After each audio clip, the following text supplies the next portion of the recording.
Hello, everyone, and welcome to the Spurs Up Show, the best Gamecocks podcast on the internet. Today is Tuesday, September the 7th, 2021. Today's show, former Gamecocks football player Alex McGrath joins me as he does each and every single Tuesday to help break down South Carolina's 46-0 win over the Eastern Illinois Panthers on Saturday, as well as look ahead to this weekend's matchup as the Gamecocks travel to East Carolina in a pivotal early season game to take on the Pirates, guys. All that, much more. We got a packed show here on a Tuesday, and it's all brought to you by our friends over at Upstate Movers Group. Guys, Upstate Movers Group, superior moving service. They bring care and attention that the companies can't offer because they're just too busy maintaining trucks and profiting off of them instead of focusing on service. Guys, service is what separates Upstate Movers Group from the competition. They're not a trucking company. They're a moving services company, and they're also employee-owned co-op. Their movers are paid twice the industry average, and everyone on the crew is invested in your success. They have dedicated professional crew members, and they also offer black glove service. They offer end-to-end packing services, custom crating and packaging special items, and cleaning services as well. They're founded by Greenville natives and University of South Carolina alumni, guys, so a Gamecock-owned small business. They also offer 20 years of project management moving experience, and they can offer logistics and solutions that traditional moving companies simply do not have the skills for. Guys, whether in the upstate or across the state of South Carolina, if you have any moving needs in 2021, be sure to check out our friends over at Upstate Movers Group. You can find them on social media at Upstate Movers Group. Of course, if you have any other questions, go to their website, upstatemoversgroup.com. That's upstatemoversgroup.com. Be sure to check them out and tell them Chris from the Spurs Up Show sent you. Let's get it.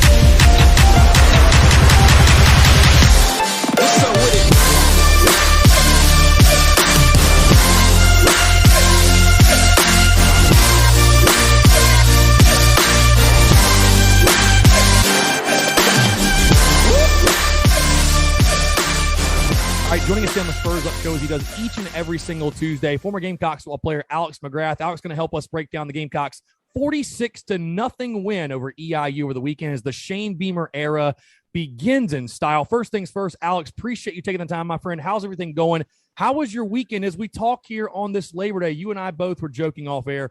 We both forgot it's holidays, but when you're locked in the football season grind, I guess it's possible to do that. But anyways, man, appreciate you taking the time. How was the weekend overall for you?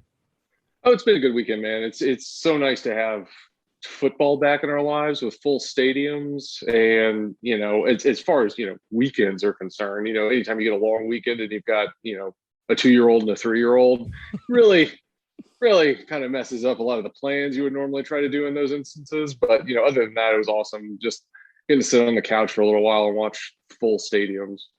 Yeah, what a weekend of college football it was, Alex. And, of course, what a season opener it was for Shane Beamer and company. Of course, we're going to lock in and talk about that.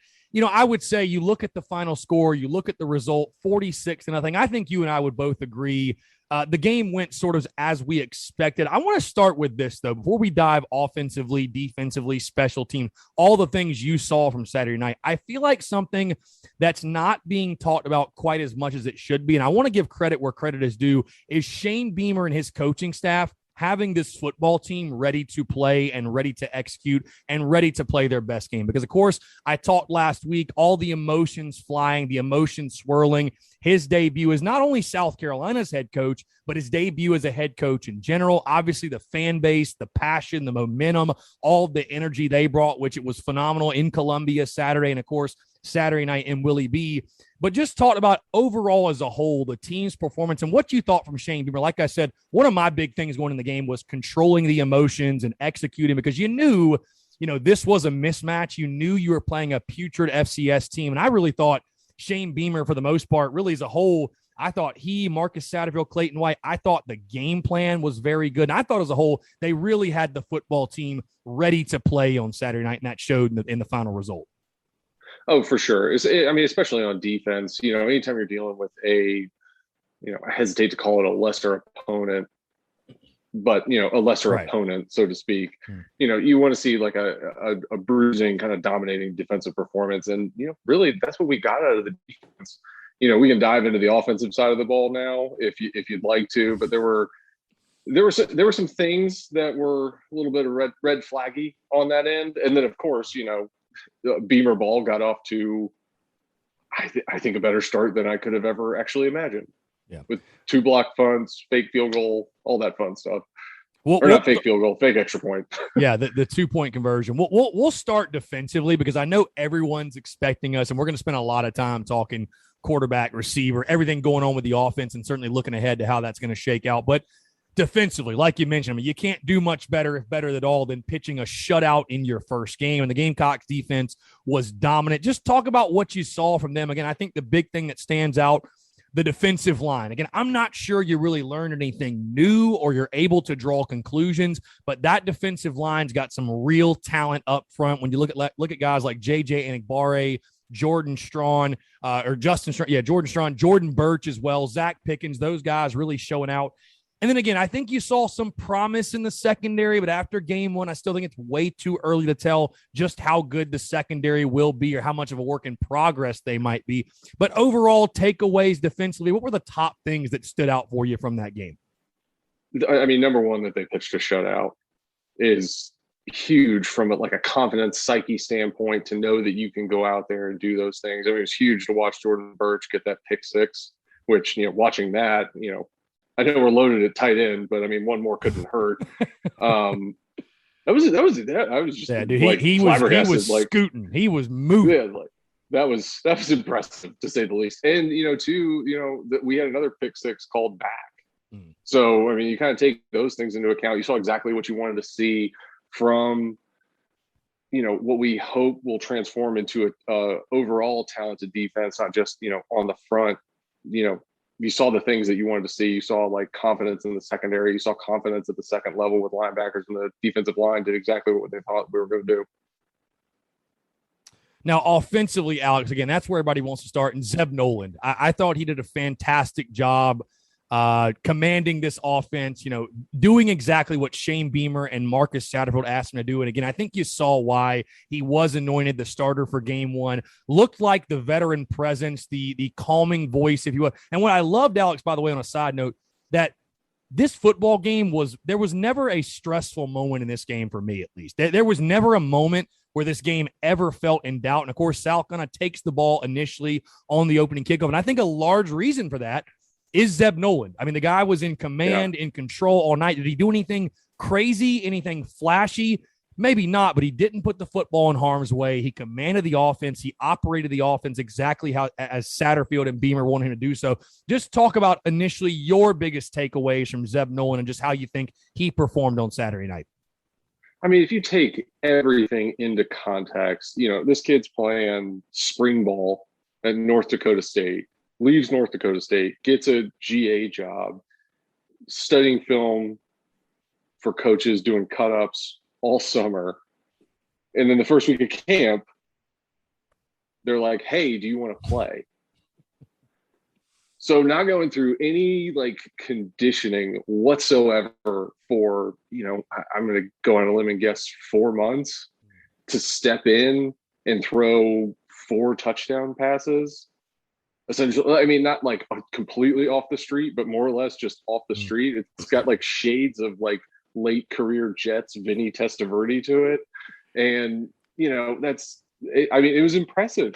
It was really impressive. They asked him to go in there and do a job, take care of the football, make plays where you can. And he did that stuff. And, that's what you'd expect to see from somebody that's got that kind of game experience. So, I mean, the next question morphs into is, how healthy is Luke Doty? And where does that kind of leave us for this Saturday?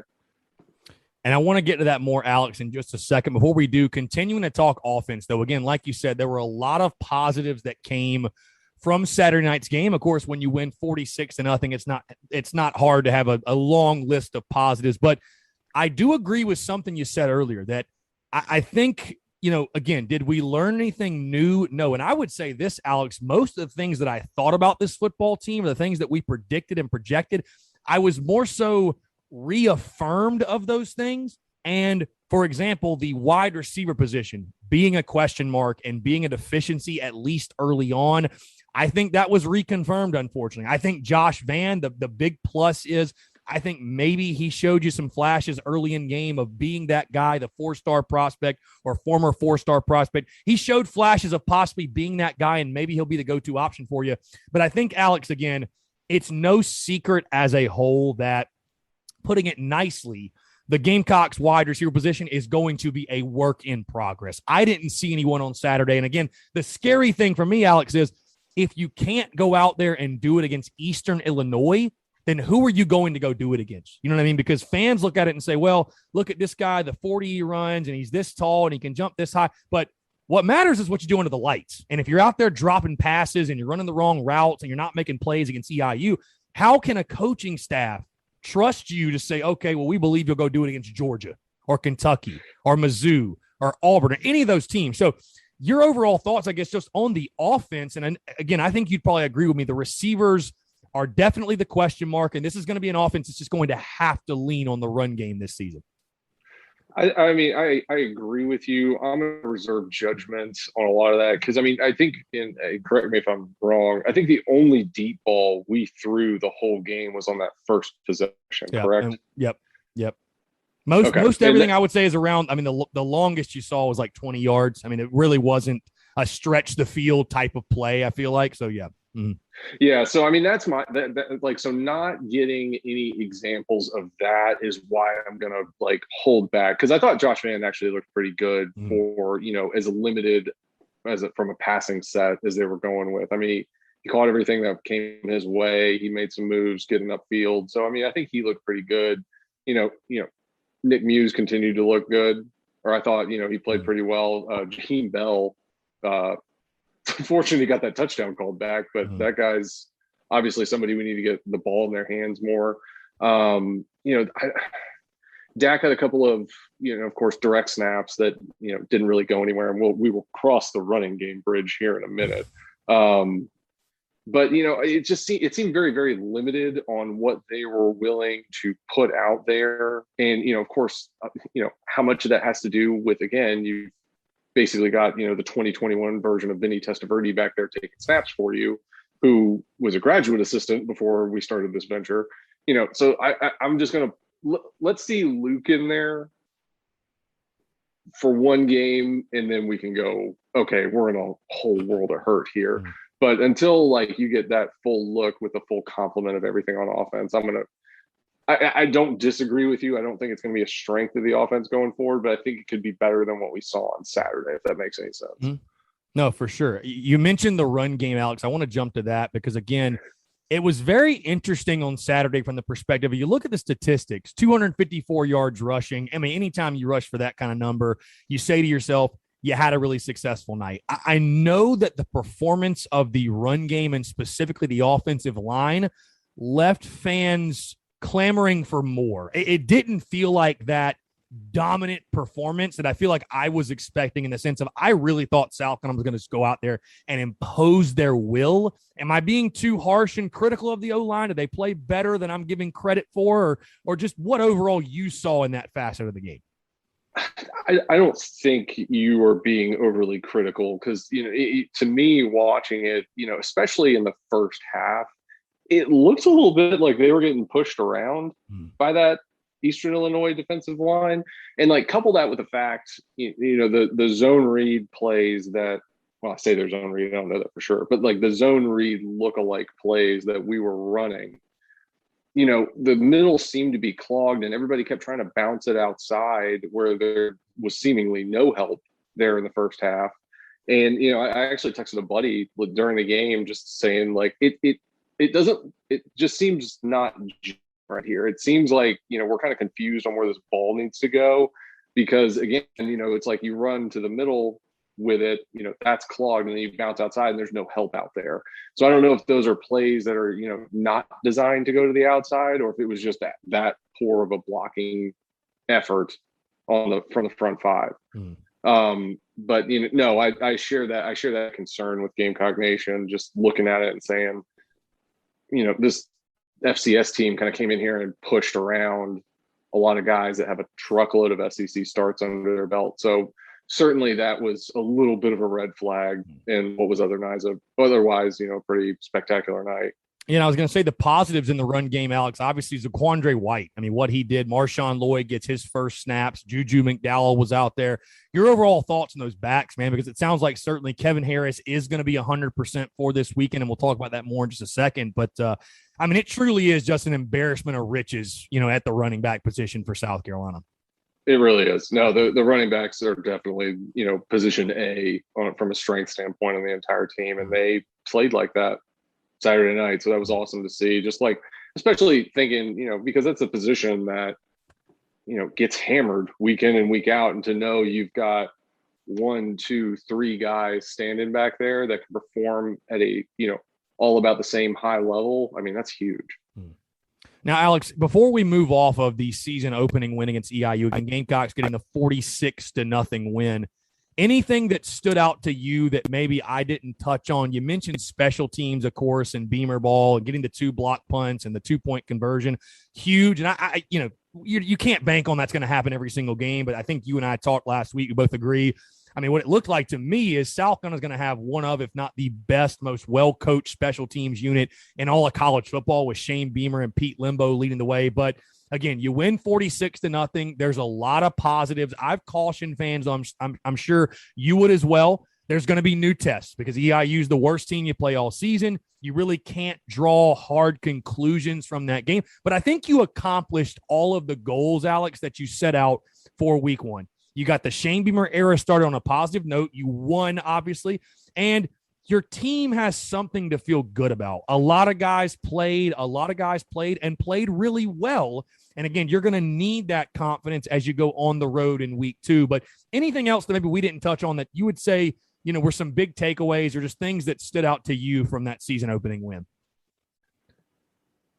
I mean, special teams comes directly to mind. I mean, to hit the 2-point on the swinging gate, you block 2 punts. I mean, that's it. And more importantly than that, perhaps, we pitched a shutout for the first time since 2008. Yeah, I believe you were there or just left, maybe. So yeah. No. That was the opening NC State game. Yes, yes. Where the Lindsay twins annihilated Russell Wilson.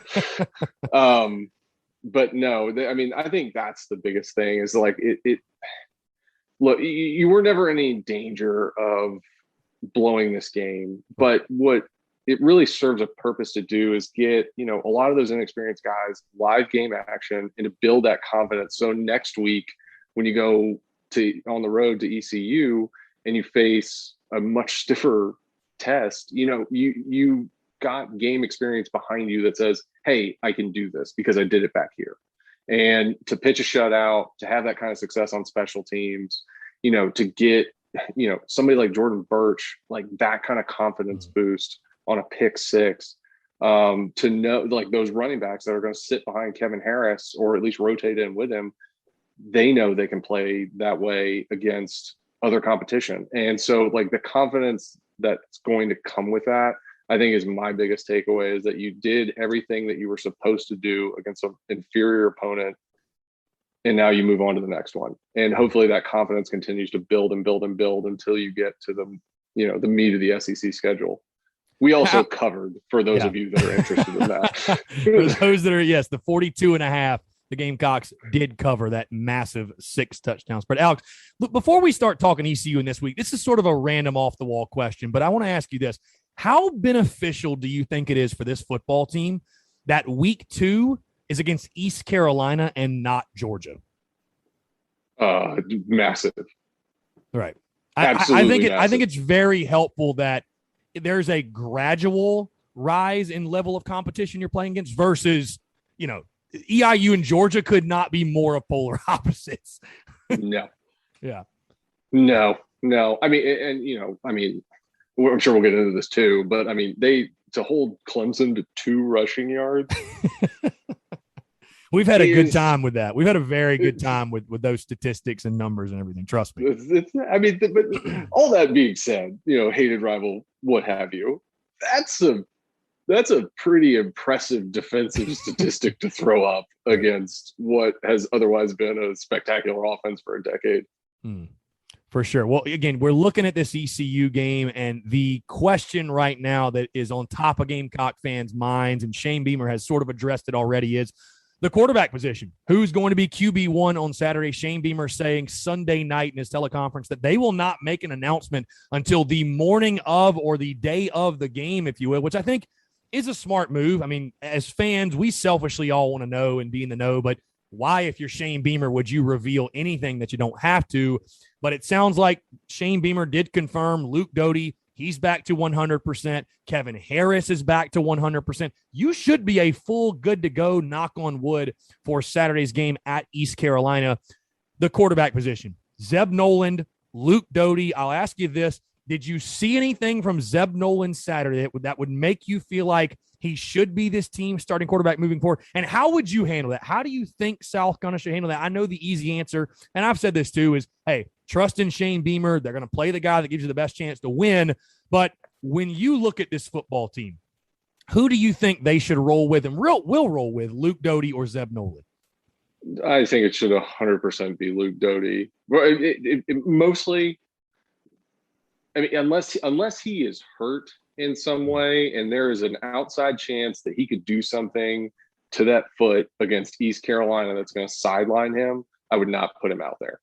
If that is not the case, it needs to be Luke Doty, and mostly because, of what we were talking about earlier. Zeb starts as a graduate assistant, doesn't go through spring practice, doesn't go through winter conditioning, doesn't go through summer conditioning.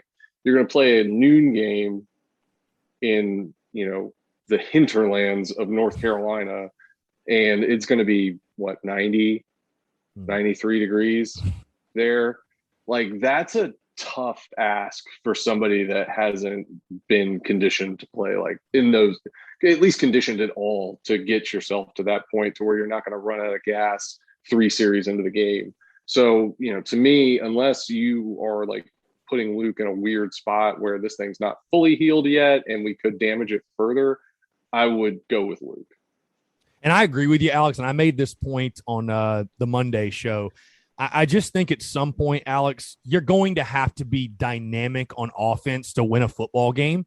And all due respect to Zeb Nolan, again, he did the job against EIU, but I don't necessarily view him in that light. I mean, this might sound like a curse word and fans might get upset, but Zeb Nolan reminded me a lot of Colin Hill, but a little bit more mobile, which who isn't more mobile? I'm just saying the skill sets are similar, but Luke Doty does things that nobody else on the roster are capable of doing. Nobody else runs a 4.4 like he does. Nobody has that escapability and athleticism. And I just think when you're looking at not only ECU, but the prospects of the season, I think you got to take that into account. Again, an offense that's going to be continuing to evolve and look for playmakers. I still have a hard time believing that the best version of this offense and the best version of this football team comes with someone other than Luke Doty under center. Yeah. And two, if you don't run Luke out there this week, are you going to start him like cold at Georgia? Well, and you, Alex, you, not to cut you off, but you bring up a great point, because that was my question too. And again, something fans won't think about. Luke Doty was named QB1 after the spring game. He went through the entire summer QB1. And you know how important that is. I mean, he's out there, throwing with guys, and this entire football team's bought in on Luke Doty. He's our guy. He starts out fall camp QB1. Then he gets injured. And so it's almost like, to me, like, if you don't name him QB1 for Saturday, it's like, is he really your guy? Is he not? Who is? I guess we're going to find out how much did they really like Luke Doty before he got hurt. You know what I mean? So, and I don't think he should necessarily lose the job due to an injury if he comes back healthy. That's kind of the way I look at it. Yeah. No, I don't think he's losing the job at all due to injury. I just think, foot injuries of that nature tend to be like tough. You can re-injure those pretty easily. So to me, it's really like, is he ready or is he not? Which is what's going to determine who takes that first snap Saturday. If he is ready, I think he'll take it. If he's not, it's going to be Zeb. Yeah, but you and I both agree that Luke Doty is QB1 of this football team when he's 110% healthy. I think definitely that's – Yeah. Oh, yeah. Yeah, and again, I've told fans, I would just say again, like, I'm going to trust in Beamer. I have no reason to doubt him. If they roll with Zeb, so be it. But I think there are just obvious differences in the guys and Luke Doty's skill set. And, I think Chris Doring, who I had on the show Monday for SEC Network, he put it really best. He said, Zeb Noland might be the safer option. Luke Doty, though, has the athleticism, escapability, the game-breaking ability. While there might be more risk, he offers that. So it's like, what would you rather roll with? And I just think I think it's more beneficial for the Gamecocks to roll with the guy. While there might be more risk, he's got that game-breaking ability that nobody else on this roster, nobody else offers. So, Alex, again, moving into the game Saturday at ECU, we talked about this a little bit off air, but, speaking of Vegas lines, the line for this one comes out on Sunday afternoon via our friends over at Circa Sports. The Gamecocks open as a 2-point favorite. Within minutes, that line shifts to East Carolina as a 4-point favorite. As we sit here talking on Labor Day, Monday afternoon, that line has since settled into ECU as a 2-point favorite. Now, many fans have had, instant reactions. Oh, that's bogus. That's BS. A lot of my buddies, they predicted the Gamecocks would be a 9-point favorite, 10-point. And I told them, I said, if South Carolina is anything more than a touchdown favorite, I'd be totally shocked. We saw ECU against Appalachian State. They got pushed around a little bit. They got bullied by Appalachian State, no question. South Carolina has a huge, impressive 46-0 win over EIU. What do you make of that line? I don't know if you're like a huge gambling guy, but I feel like you follow it closely enough. But what do you make of it? What would you tell fans? What's the reasoning behind that line in Vegas? The reasoning, so, you get typically, I should say, you get 3 points for being a home team. So, what I look at this as is it just turns into a pick 'em one way or the other. So, you compound that with the fact that we're not going to tell anybody who the quarterback's going to be, which would have coincided when that line flipped. So you don't know if it's going to be Zeb. You don't know if it's going to be Luke Doty, which, under these circumstances is a big difference in what you could be expecting from an offensive standpoint. So, realistically to me, it kind of turns into a pick 'em, which I think is fine because to what we've been talking about this entire time, I don't know how much we really learned from that Eastern Illinois game. And so now you've got somebody coming, you're going to have to go on the road. You're going to have to play against a team with a pulse. And I don't know that I would make us at this point a 9-point favorite or a 7-point favorite over anybody until you kind of see what that looks like. I'll put it to you like this. If we had played Appalachian State last Saturday, do we fare any better than East Carolina would have?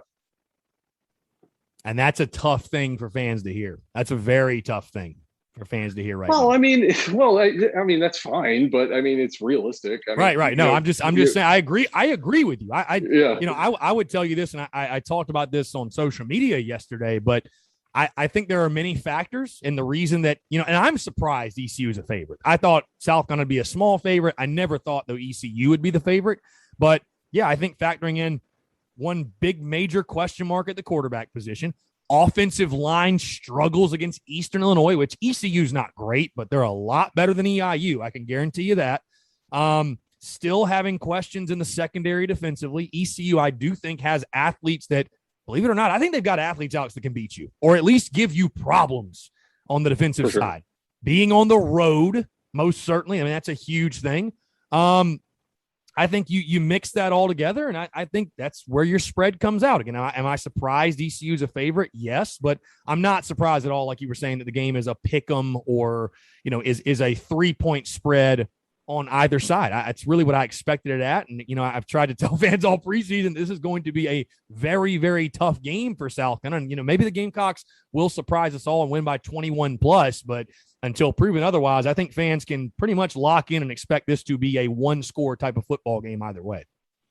I agree. And I would also circle back and say, according to Circa, we are a 2-point favorite in this. Where you get the -4 coming into play is just you had a bunch of bettors absolutely hammer East Carolina, so they had to shore it up. So according to the sports book, we should be favored by 2 points. They had to swing that line because of money coming in. Right. Well, the beautiful thing, Alex, is this: the game's not going to be played in a sports book; it will be played on the field. I'll ask you this: outside of the obvious, which is getting a win What do you most want to see on Saturday from this football team? Because we've all heard the coach speak. And again, you've been in a locker room, you played for the Gamecocks. So you know the old adage of, a team makes its greatest improvement from week 1 to week 2. But what does that really mean? Like for fans, like why is that the case? Why do you think a team, according to coaches, makes such a massive improvement from that first to that second week? It's game experience.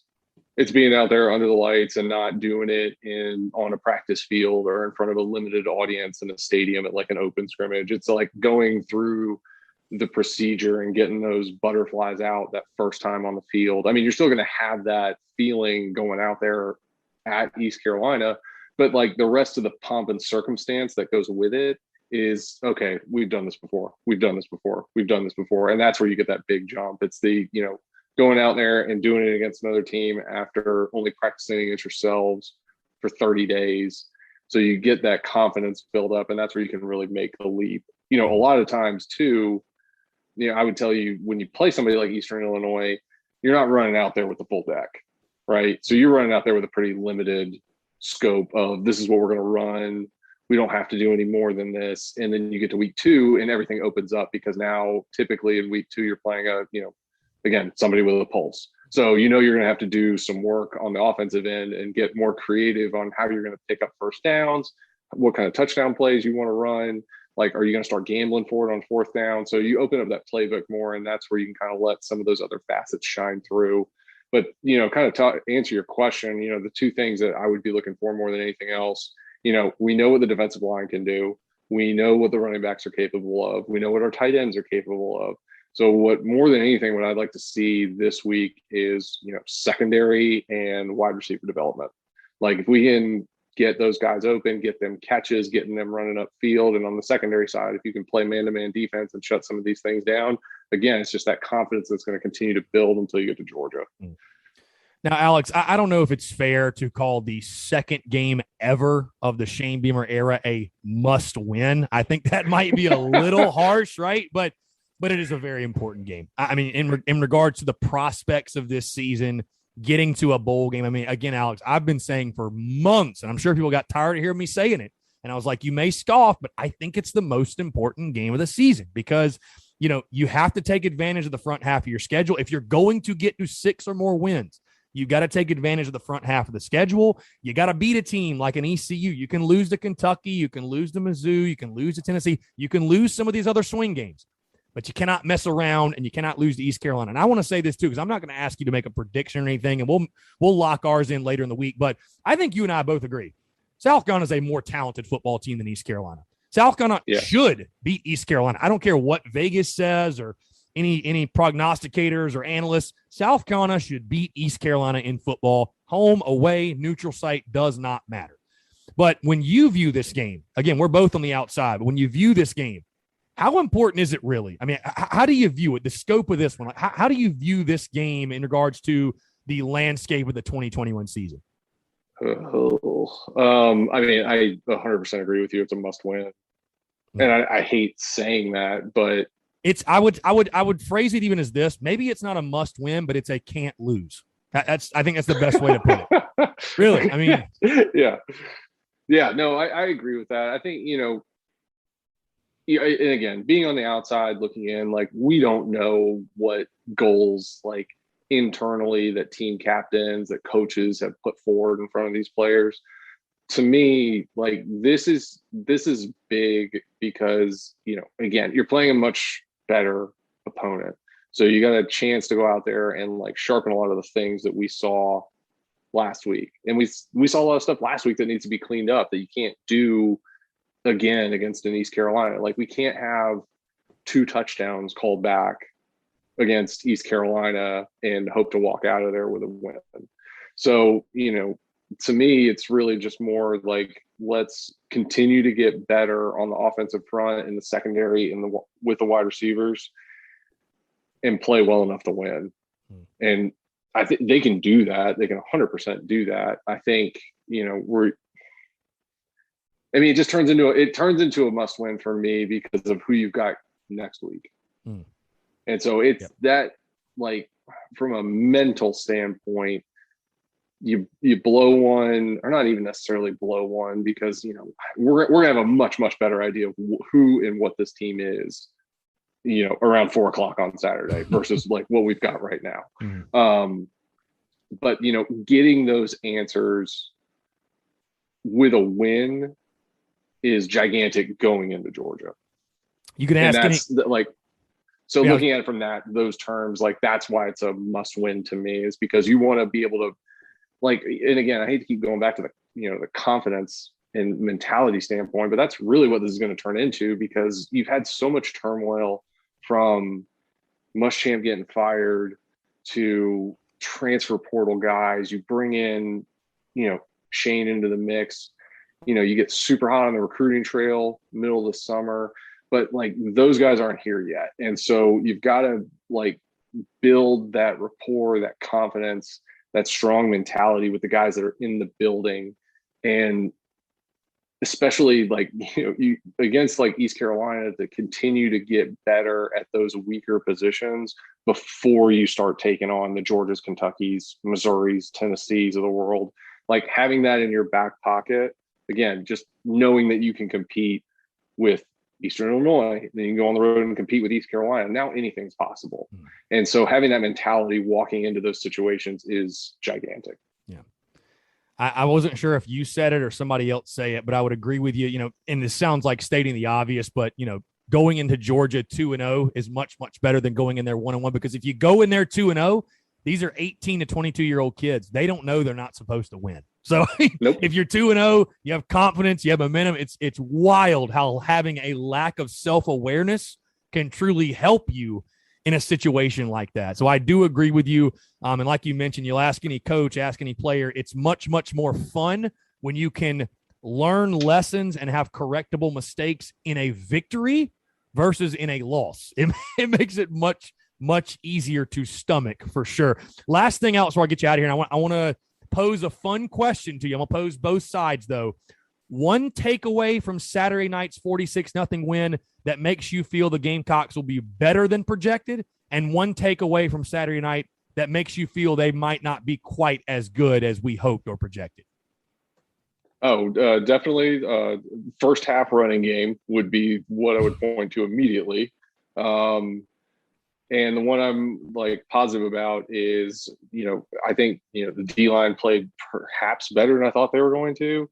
And the secondary actually looked pretty good for all intents and purposes. And listen, there's not a ton of Division I guys running around out on that Eastern Illinois team, especially at the wideout position. So that may come back to haunt me saying that. But at the same time, watching the game, that's what I came away with. There's like, okay, our secondary played pretty well, and defensive line played like I thought they would play. And, the one that's giving me some pause here is that first half running game performance. Well, Alex, if there's one certainty, like you mentioned, this time next week when we chat, we are going to know a lot more about this South Carolina football team than we currently do now. But again, Gamecocks taking on ECU this weekend, noon kickoff on ESPN2 in Greenville, North Carolina at Dowdy-Ficklin Stadium. Should be a fun one, to say the least. Alex, again, it's always a pleasure to chat with you, my friend. Looking forward to doing it again next week. Me too, my man. Me too.